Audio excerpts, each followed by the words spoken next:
This is April. And this is Tiffany. And you are now listening to the Tea of Life podcast.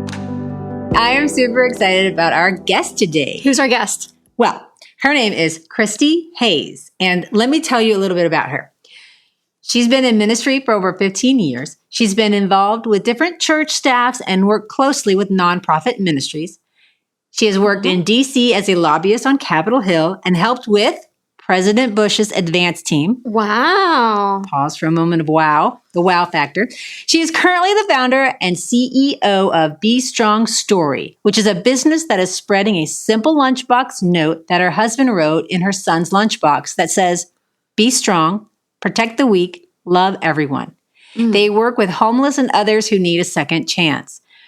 Her greatest desire is to influence and inspire families to go into the vulnerable places and serve others.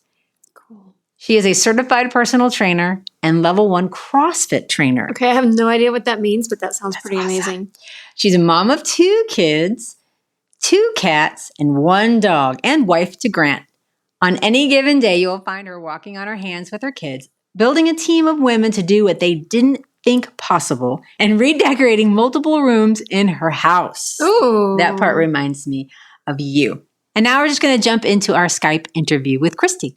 So before we chat about why you're here, I have to know these 2 things. What time do you get up in the morning? 6:30. And what is your morning routine? So this year, I've always said I want to be like this early morning person. Great leaders are early, blah, blah, blah. It's just never going to happen for me. I'm never going to get up at 5:30 in the morning. Never, ever, ever, ever, ever. So 6:30 actually is pretty good for me. My kids don't even get up till 8. Their school's not till 9. So my thing was I want to get up an hour before them. So I've always said this. I've done this periodically, get up, have quiet time. But now this year is when I got consistent. So this year my alarm has gone off and I get up. Same thing, have coffee and my water, go outside. We have a view that is the most beautiful view in the whole world. Go outside and I have like 3 books that I read most days. Common Prayer book. I'm reading through the 3-year study of the Voice Bible. The Voice Bible is my favorite, and I've been doing that for a while. And I love to journal and meditate. So meditation has kind of been a big thing after that Lent journey where like God told me to be still. That the contemplative way has been like a huge thing for me. So those are the things that I try to do and have done this year every single morning, except I don't do it on weekends. And if I have extra time, I'm a big paper reader. So I love to read old school paper. Like we have the Wall Street Journal. Not that I know anything about finances, but it's the one that Grant's dad grew up on and kind of the least biased, I think, of all of them. And so I love to read the paper. It's like my favorite thing. So if I have extra time before the kids get up, then I'll read the paper. That's like a different kind of meditation. You're like, like there's a spiritual meditation and there's just like, okay, let me just get back to old school ways. But okay, so we can be friends. This is good because that's what I was wondering, if we could be friends, because you sound so amazing and Wonder Woman-y. And so I just had to get all that out of the way. And just TMI, I'm wearing my Wonder Woman underwear just to compensate for that, just to feel like, okay, I can come love from it. You're so sweet. I'm not that, but I appreciate that. I was listening to the Devoted Dreamers podcast. So Merritt is a friend of ours. The title of yours was How to Loosen Your Grip on Your Dreams.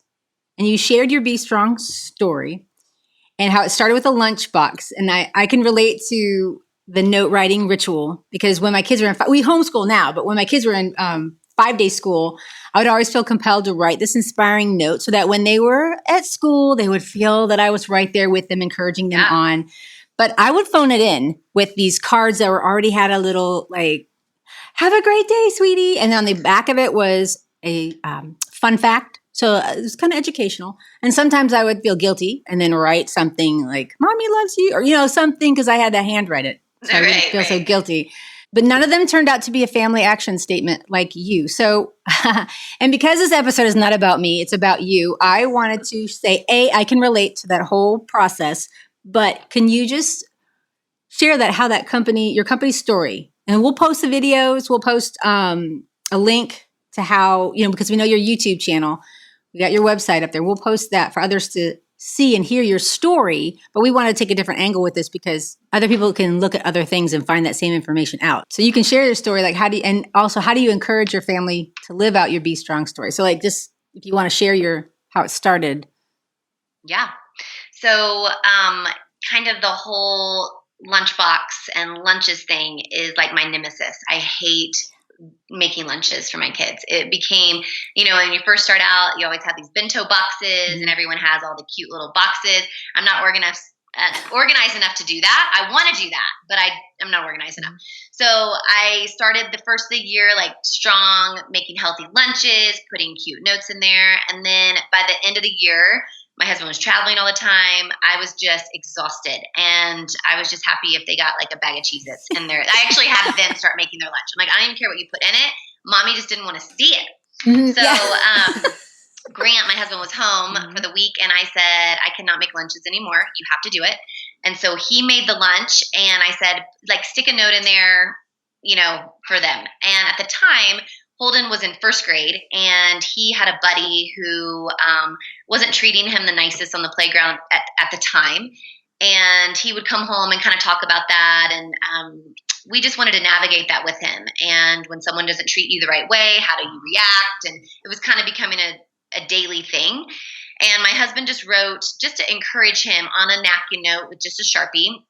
And he just wrote it in big print, and it just was very simple. And this is so my husband, because I would have wrote a lot of things, all the 12 steps of how to, handle the situation. And Grant just wrote, be strong, protect the weak, love everyone. And basically it was, I think the be strong was, buddy, stand up for yourself, be confident in who you are. Don't let someone push you around. Protect the weak is, hey, this is probably a really small thing that's happening right now, but there are so many kids who really get bullied, and be aware of that. Keep your eyes open to other kids who are feeling the way that you're feeling, and even worse.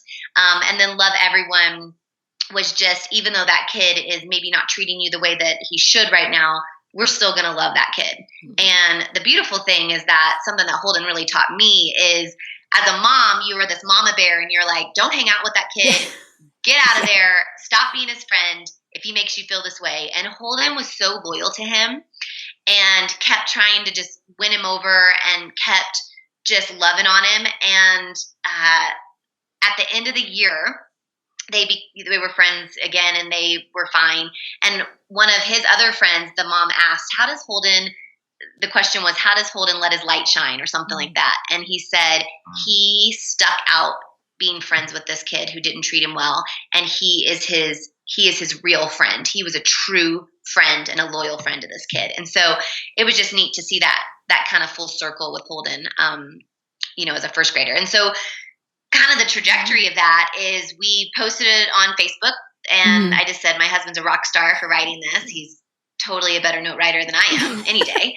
And people just said, we love that. And so we kind of made it our family mission, because we loved it so much. We wanted something simple. And you hear about, family mission statements and family values, and that can be so overwhelming to a mom. And this was so simple for us. It was so easy and concise. And we felt the way that God wanted us to live our lives as a family. It was just so easy. So it became our family mission. And then people started saying, we want that to be our family mission. Make us t-shirts. How can we share this? And so that's just kind of the organic way of how kind of Be Strong Story started. And this was at what year? So this would have been kind of 2.5 years ago. Is when, actually it'd be longer than that. Holden's going into 4th grade. So he was in 1st grade at the time, is when kind of that all started. So, almost 2 weeks ago, on the 18th of May, there was the school shootings in Texas. And I was thinking about the interview, and I was watching the CNN live feed on Facebook, and, I was feeling compassionate. I was feeling just like, okay, this is a mess. And then I went and I was reading all the posts that people were doing, back and forth. And it was like this tension. And so there's people blaming others of different races, blaming different religious backgrounds, blaming God. And it just reminded me of the lack of unity that we experience as a nation. And I, like I said, I was feeling compassion until I started reading these comments. And then I'm getting angry. I'm like, what? Nobody is being a part of the solution. They're just being a part of the problem. And so I didn't want to get political. I'm not trying to do that here. But I was thinking, I couldn't help but think how all we need more than ever is encouraging messages like be strong, protect the weak, love everyone. And what is it? What is it that Jesus said the greatest commandment was love God and love others? Mm-hmm. And if we would just start there. So I know it's a huge endeavor to take on your message and to not only get it out, but to have people like us and other podcasts that are willing to promote and encourage others to do this. It's a huge endeavor. It starts with prayer and there's action. So my question is, now, do you have a planner? You said you're not very organized, right? But do you have a planner? Oh, yeah. Okay. So when I say I'm not organized, that doesn't come naturally to me. That's not where my brain goes. So my mom actually is so funny. She's 80 years old. She's the most organized person in the whole world. She keeps my personal calendar.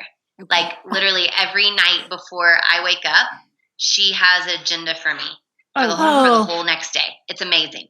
Wow. So she keeps my personal calendar and keeps I just shoot her things. Like this podcast that I had, mm-hmm. I just emailed her and said, Mom, put it on the calendar, remind me. Mm-hmm. And she does. And it's amazing. So she does that for me. So I know that I have to be organized to be able to run a company and do these different things. So I know how important it is. It's just not my brain is not the logistic brain. I'm the big picture girl, but I know I have to be. So I love calendars. I love pretty things. So So I go between Emily Lay's calendar and Lara Casey's Power Sheets, which I love. Those have been so helpful. And then I also love Whitney, I'm trying to think of her last name. It's the Day Designer, and you can get it from Target now. But those are the ones that I always go through. And I keep a Google Calendar too on my mm-hmm. phone that will remind me. But I love the written pretty. I want mm-hmm. the pretty calendar. I do too. And I'm a planner, and Tiffany jokes that she's like, how many planners do you have? And I'm like, well, this year it's just one.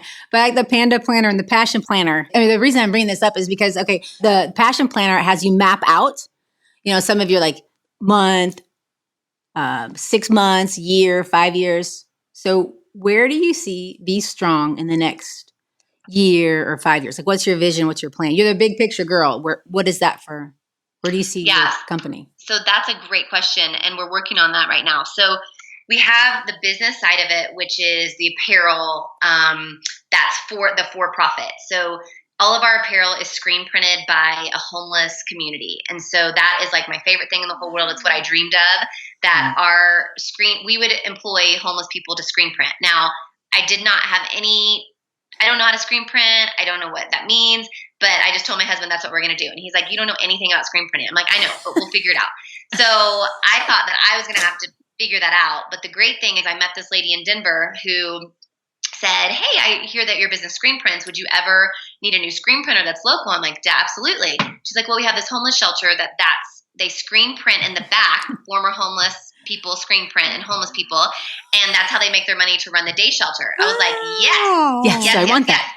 So I called the guy literally the next day. I'm like, can I come hang out with you, see what you do? And we've used them since. They've been my favorite printers. I love them. We're hiring some more people to do different things, fulfillment and shipment and orders. So it's been super fun. So that's super fun. So that's our for-profit business that we still want to build partnerships. All our jewelry is from Branded Collective, who employs survivors of sex trafficking.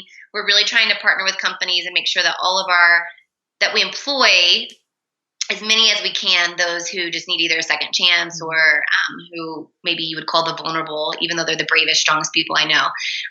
So that's our for-profit.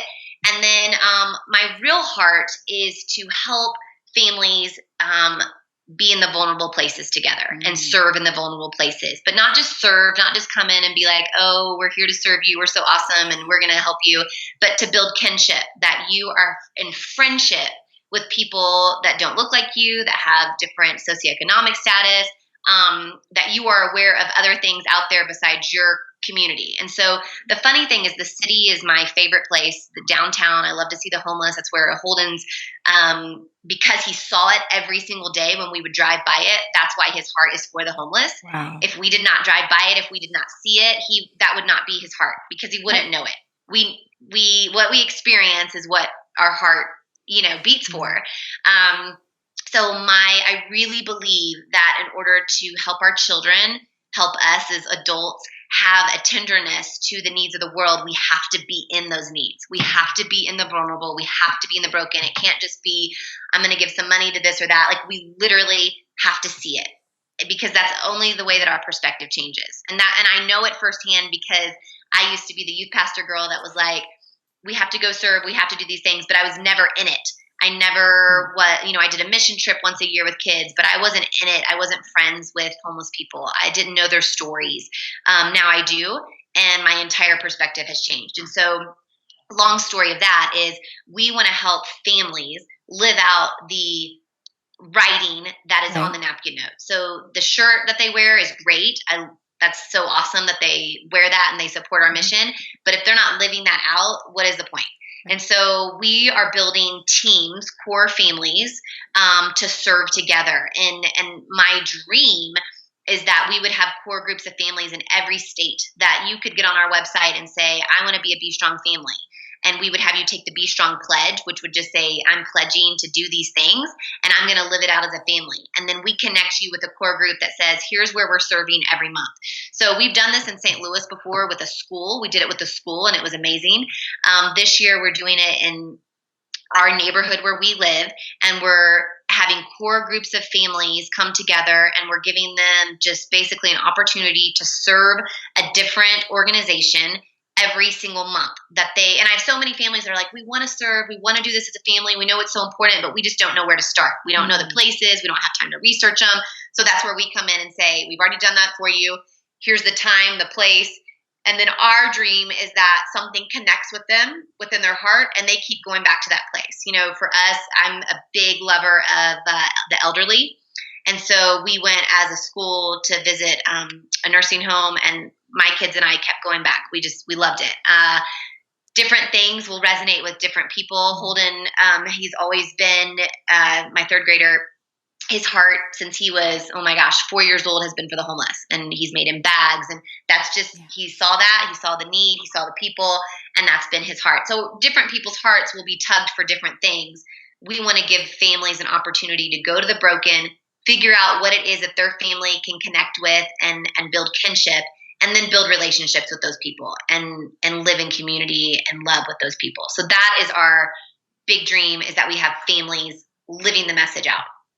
I think that's great. And like you said, some people, they want to do it, but they don't know how to do it. So here's a tool, and I know that that's part of your launch, right? That on the website, the form to fill out to be a Be Strong family, that's going to come, right? Yeah. So that will come in the fall. This fall. Oh, the fall. Okay. We're working that out so that and we'll pilot it with our community. Okay. And then from there, that's where our community is this, it's a really neat community, but then we'll start branching out in Littleton and Denver and the different Colorado, different areas. And then we have people in Texas and other places that want to do something like this with their school too. So, we'll give them the tools, and then give them the freedom to figure out what they want to do with their families and the core group of families that they want to serve with. Compassion isn't like my normal go-to emotion because I'm just I'm a 6 and I'm more reserved and I don't trust people. And I'm like, I want my kids to be like that. But if they don't see me doing it, they're not, sure, the Holy Spirit can do that. He can do anything because he's awesome. But I need to also live out that message. So with your connections that you have in Washington, have you been able to use any of that influence in order to be able to make any more connections there with what you guys do? So no, because the administration changes so much. So basically, if you work within a certain administration, when that administration leaves, all the people you had contacts with leave. And so it's kind of like when you work there and you have the contacts, it's great because you do get, you do get those contacts and you get to talk to people. But then when administration changes, those people, phase out. And right. So no, I still have some nonprofit people that I used to lobby there. And so I have some nonprofit and some people that I still work with, but I haven't connected these two together. That would be really cool. I want to make it, I think I'm doing that a little on purpose too, is because I want it to be a thing for everyone. And I think the politics and those kind of things right now is so polarized wherever your views are, is that this is a message that doesn't have to be anybody's policy. It doesn't have to be left or right or it just is. It's just for everyone. And it's just a message that everyone can relate to. And I really want to kind of protect that where it is the message is the message. Like, that's it. And if compassion is not first or second nature for us, do you have any suggestions on how we can encourage others? I think it's asking. I think it's also because people will say your heart is so compassionate for all the things, like your heart bleeds for all these different things, but it wasn't always like that. So everyone knows me now is like your heart beats for so many things. You're so torn up by the world, all those things. But that wasn't always me. I always had my lane that I stayed in. So I was in youth ministry, and if it wasn't youth ministry, I didn't really care so much. Like homelessness, that wasn't really my thing, and this wasn't my thing. But now I feel like it's all my thing. And I think the reason it's all my thing is because, number one, I put myself in those different places and met those people and realized what breaks God's heart has to break my heart. And so I really prayed that like over and over and over. I was like, God, help me be compassionate for the people that you are compassionate for. And he's compassionate for all the people. And so little by little, after the Lent, the Lent where he just broke me down to nothing and built me back up, that's when the compassion started. So it's not like it can't come. And different personalities, I get that. The Enneagram, totally get that, different personalities. But I truly believe that like the compassion that he has, it's almost a nuisance now. I was telling a friend, we're doing a Bible study together, and she's like, I'm serious. She's like, all I do is cry when I see these people. And she's like, I never did that before. And I'm like, I know. I said, it's such a nuisance because you feel all the feels for all the things. But it's what we're supposed to do. And she's like, it's really been fun to see God speaking to her, and he's never spoken to her like this before. And now every time she sees someone in need or something, she just breaks for them. And that didn't happen before. I think it really is this supernatural thing that she's asked and been listening to God and asking. And so I think it comes, and I think there's a way to get there. And I think it's harder for some just because of our personalities and experiences. But I think when we ask and we put ourselves in those places, you could really surprise yourself. Do you find that you are actually seeing people in places that you never saw them before? Because I know that we can go down to the downtown areas and the places where the homeless shelters are and the homeless people typically live. But are you finding that because your eyes are more open, your heart is more open, that you're actually seeing them like in your own community where you never maybe saw them before? Yeah, and that's a phrase I say to my kids all the time is eyes wide, light shine. And that means keep your eyes wide open. So, we get in such tunnel vision with all the things that we're doing. I still do this. It's still, God still has to give me the cue of eyes wide, light shine. Get out of your tunnel vision. Get out of your goals. I'm super goal oriented. Get off your phone. Like, just stop being so tunnel vision and look around you. And so I think, even that contemplative way of just looking at things around us, that has helped so much. And it helps us see others through, even now when I see a person just either that I know or don't know, I can almost look in their eyes and tell you if they're broken or not. Like that's how it is for me now. It was never like that before. Before I would just look, hey, how you doing? Great. Now I can look at someone, go home and go, oh, that person is broken. Like that person is so broken. And it's not every day that happens because not every day I'm asking God to show me that. But if I'm super in tune and asking God to show me what's going on and what's in people's lives, he does show us. And my heart will break for lots of different things, not just the homeless, not just the most obvious, but people in our neighborhood or kids or, whoever that is going through something. It could be your neighbor. It could be, it's just, they hide it more probably than maybe what you see downtown or wherever.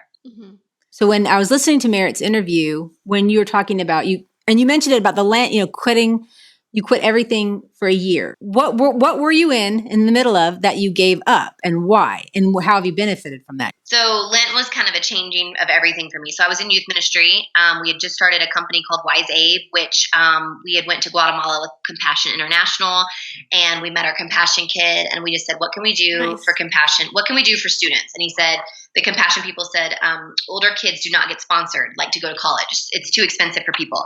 So we said, well, we'll start a company and we will help sponsor them. And so we did. And so we were in the midst of that. We started a company that was making coffee taking coffee bags, making them into bags. And the profit 10% of that went to send Anna to college, which we ended up sending her 4 years of college. And then I was doing youth ministry. I just had a baby, my second child, and just doing a lot of things, doing great things. I mean, doing things for God, like living for him. And then we had Lent. If you've never done Lent before, I had not. As an evangelical, like that's not something we do so much. And our church really did it. And the Lent thing, instead of just giving up like what we hear sometimes, like chocolate or whatever technology, they really wanted us to dig in deep and say, okay, I want you to ask God if there's anything in your life that is not of him. And I was so prideful, and I was like, there's not going to be anything that's not of him. Like, I am doing all of the things. I am in youth ministry. I am going to church. I'm doing my quiet time. I am blah, blah, blah. I was like, try me, God. You're not going to find anything. And he was like, oh my gosh. And so he just went in and did heart surgery on me. And so I think for 6 months, he was just literally just pounding on me. Like, you think that you do everything for me, but you really do it for yourself. Like, you don't even really put me in your stuff. You like sprinkle me on there and tell everyone else you're doing it for me, and you think you are, but you just love the accolades. Like, you love success so much. You love people telling you do a good job. Like, affirmation is one of my love languages, but it was something that I was doing all these things so people could tell me I'm great. And he's like, I don't want you to do anything because I don't want people to tell you how great you are. I want you just to be content and exactly me. And so I want you to know your worth is in me, not the things that you do for me. And until you figure that out, like, you will never truly be satisfied in me. You will be satisfied in all the things that you do. So it was wrestling back and forth. And he's like, I need you to quit everything that could bring you accolades or bring you success, be done with it. And for a dreamer and an 8 and a goal setter, that was the worst decision. I mean, it was the best decision, but it was the hardest decision. And so, I said things like, well, who will take care of the youth? Who will help the children? Who will save all the people? And God's like, you are so arrogant to think that I need you. Like, I don't need you. I do not need you. I have other people who can do it. I need you to be okay with just me. And that's it, period. So very gently, he wasn't that rude, but very gently, he just kept saying, I just want you to be with me. I want you to be content in me. And so I quit everything. And I don't think still my husband, who is a believer, even understands why I did all that. But I knew in my heart that I needed to be done with everything. And so we quit our company. I quit youth ministry. And it was like, I just sat in his presence, and it was almost like he was saying, even when your daughter's down for a nap, don't go do the laundry. Don't go do the things that you could do. Just sit with me, literally just sit with me. And no dreams, no journaling, no dreams for new projects, no dreams for new things. We're not doing that. Like, you are literally just going to sit with me. And it was the hardest, like, most brutal thing ever, but it was the best. And it has completely changed me 100%. I don't even know how to explain it, but it's changed my compassion for things. It's made my heart beat after his. It's made me fall so in love with him. It brings me to tears right now because I almost didn't stop and do that because I was so concerned with, if I quit everything, what am I known for? Who is going to think I'm great? I'm just sitting here, like hanging out with God. Like, it's so lame. Who is going to think that's great? And so it was like that for 6 months. And then it was like, okay, I get it. And I had to come to the point where God was like, if I gave you nothing ever, if you literally started no company, did nothing for anyone else or in anyone else's eyes, if I made you sit here with me for the rest of your life, are you okay with that? And until I got to the point that I was totally okay with that, then I could dream again. But that took a really long time for me to be okay with that. Wow. Thank you for sharing that. I think that makes me hold things loosely now too. I think you've heard me say that is like dreams and even Be Strong story. Like, I'm so passionate about it. I'm an all-in person. I want it to be great. I want it to be the best company in the world. I want 1 million people to, be Strong families. I still go after those goals. That is who God made me, and I'm not ashamed of that at all. I am ambitious. I am goal-driven. I am going to go after things, and God has totally made me that way. But I also hold it very loosely, where if he were to say, I'm going to just go ahead and take that or give that to somebody else, or I'm not going to make it succeed, I need to just have my hands and go, it's yours. It was always yours. It is yours. Take it. And that helps me now. Before I was so tightly gripped to everything. And now I know my life is going to be just fine if everything were gone tomorrow. Mm-hmm.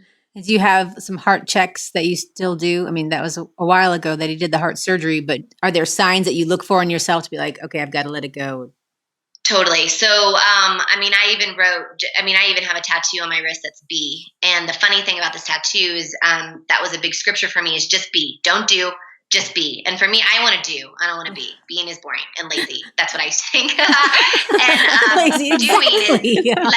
doing is doing. Like, we got to save the world. We got to do things. And I'm realizing that the do only comes out of the B. If you are not completely content in him and him being in you, the do is just nothing. Mm-hmm. And so for me, that is my cue always, is that, when you ask me my morning ritual, it's just always being with him first in the morning and letting him know, you are my first priority, 100%. I want you to show me what to do in these businesses because I want it to bring glory to you, but I don't need it to bring glory to me. But I'm still, I still get all crazy. Like if there's something that I think is going to be really successful and it's not, I take it personal. Why don't people like this? Why don't people like me? Why don't, I'm still the girl that wants to be liked by everyone. I'm going to win you over. You have to like me. I still get in that. And I know my cues now of when I get anxious, when something doesn't go well in business or people don't like a certain post, the anxiety or the nervousness of that is kind of my cue to go, wait a second. Why are you nervous? Why are you nervous about this? Right. Why is this bothering you?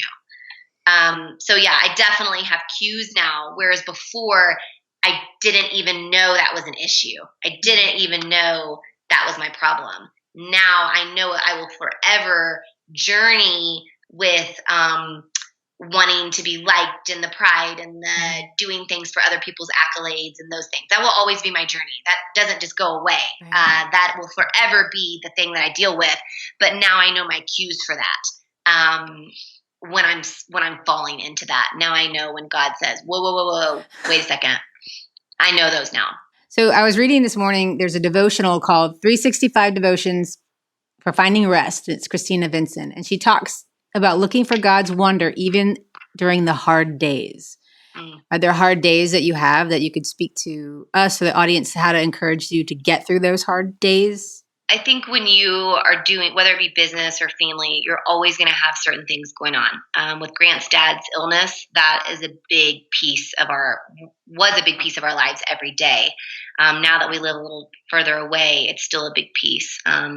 We have some family things going on, extended family things that are painful and broken. And you just sit there and you're like, you just want it to be fixed. And so, I think everyone has I always just say everyone's broken.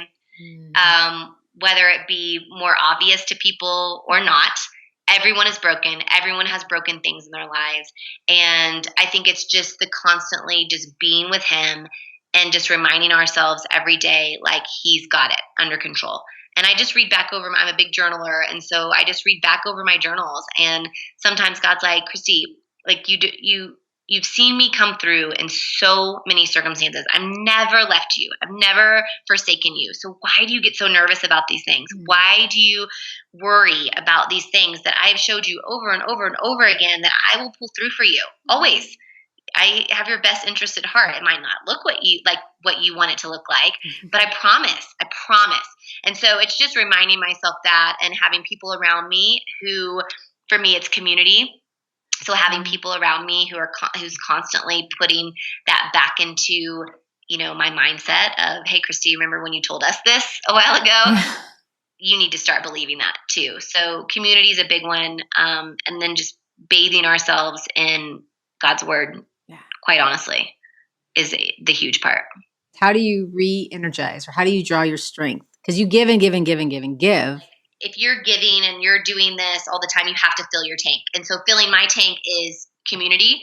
So having a coffee with a friend, going to work out with a friend. I love adventure. So mountain biking, hiking, anything I can do outside that's probably active. That's a big deal for me. Nature's huge. I mean, living in Colorado is just like a playground for us. I recently went with a friend. We went for a whole weekend to this spa that we've never heard of. We had no idea if it was going to be good or not. It was amazing. We spent 2 days there and did nothing, but just eat, a lot of food, do some yoga.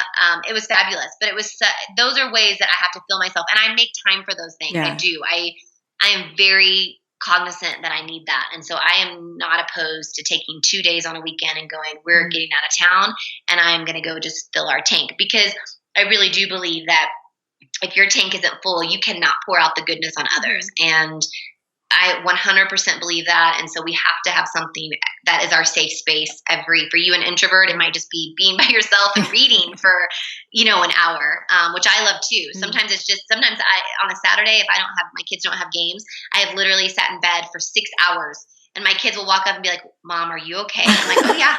I just read the Wall Street Journal front to back. I'm reading another book. I've drank 3 cups of coffee. My husband just keeps coming in and pouring my coffee. I've got cats on my bed and dogs and I'm in my pajamas That's till like 2 in the fantastic. afternoon. And the kids keep walking up and they'll peek in and they're like, are you okay, Mom? Like, yep, just living my best life over here. So there are lots of different ways, but I think that's a great question and something, especially those who serve a lot and who love to serve and love to do that. That's my heart's, I love that too. That fills me up, but we do have to fill our tanks up 100%. I think it's a great question. So tell our audience where they can find you. Yeah. So Be Strong Story, all one word, BeStrongStory.com is our website, and all of our items will be restocked and ready June 4th. And then you can find us on Instagram, Be Strong Story, Facebook, Be Strong Story, all together one word. Like, how can we help you? Yeah. Be Strong. Buy merchandise. Purchasing, yes, that's perfect. That's great. And then, I think for me, it's just sharing the story. Like if it resonates with you and you hear the story of the lunchbox note and you're like, wow, that really resonates with me. I have so many emails from people who say, oh my gosh, my child was bullied and this is the shirt that I got them, or this is the plaque that I got them, or this is the thing that I write to them all the time. It was interesting when you said the Santa Fe shootings. I had a friend who just didn't know how to talk to her kids about it. And she said, you know what I told them? She said, I said, be strong, protect the weak, love everyone. And it just made my heart like cry. And she said, I didn't know, I was at a loss for words. I didn't know what to say when they were asking questions. And she said, you know what? She goes, I just told them your story. That's what I said. And said, this is how we live, kids. This is what we do. And so, just sharing that story and sharing it with people. And when people ask you why you wear that shirt, to say this is why. And when we start our Be Strong Family Core groups, reach out and be a family that serves and those kind of things. So, I think just living out the message and just sharing the story is huge. And we're going to, as part of homeschooling, I'm going to make it our curriculum next year. I think that's awesome. So that will help us get out of the house. Yeah, I would love to hear how that goes. So I will keep you posted. Thank you. If you like Tea of Life podcast and you've got 2 friends who want to create the life that they love to live, tell them about us. Find us on your favorite social media platform like Facebook or Instagram. Also, right now, before you forget, go to Apple Podcast or Google Podcast and search for Tea of Life podcast. Hit the subscribe button and never miss an episode. Thank you for listening to Tea of Life podcast. We'll see you next Monday.